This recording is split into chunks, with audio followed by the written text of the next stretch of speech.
Avec plus de 100 000 visiteurs par jour sur le site du Grand Prix de Montréal, la ville est littéralement prise d'assaut pendant la fin de semaine de la F1, mais au plus grand bonheur des hôtels et des commerçants qui voient leurs chiffres exploser à cette période-ci de l'année. La F1, c'est la plus grosse fin de semaine de l'année pour tout le monde, tous les commerçants de la ville, pour quasiment la ville entière. C'est un événement qu'on est vraiment chanceux d'avoir ici. Au niveau chiffre, c'est imbattable. C'est imbattable comparé aux autres semaines. Le plus proche événement qui va se rapprocher de ça, c'est moins long, ça va être la Saint-Patrick, vraiment. Sinon, c'est F1, on peut pas dire que ça double, mais pas loin. C'est la fin de semaine la plus occupée depuis des années. Et en termes de chiffres, est-ce que ça double, ça ressemble à quoi? Ça a plus que double, ça triple, quadruple, oui.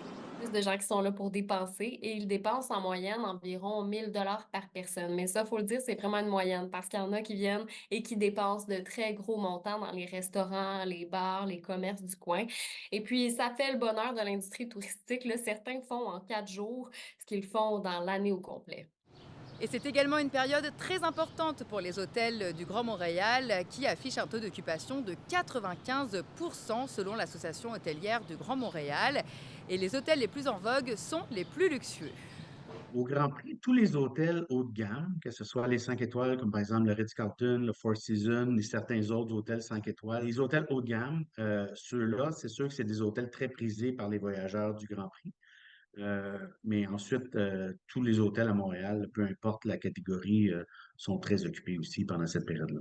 On a beaucoup d'Européens qui vont venir, on a beaucoup aussi d'Américains. Donc, c'est une belle clientèle qui va venir dépenser autant dans tout l'écosystème de Montréal, que ce soit dans les restaurants, que ce soit évidemment dans les hôtels, que ce soit aussi dans les différentes activités qui existent à Montréal.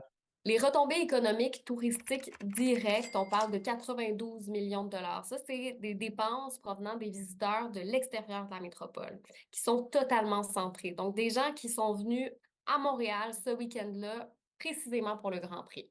Ailleurs, après, il y en a d'autres qui viennent à Montréal, mais aussi pour voir leur grand-mère. Ils viennent pour le Grand Prix, mais ils viennent aussi pour voir leurs amis. Donc, eux ne sont pas totalement centrés, mais ils ont quand même participé au Grand Prix. Là, on ajoute environ 20 millions de dollars.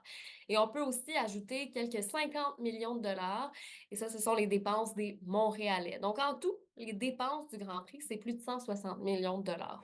Et ces retombées économiques risquent de continuer d'augmenter dans les prochaines années. Déjà, on note une augmentation de 13% des retombées économiques pour Montréal depuis 2019. Il faut dire qu'il existe un engouement grandissant pour la Formule 1, notamment grâce à la populaire série Drive to Survive, qui permet d'attirer un public plus large depuis les 5 dernières années.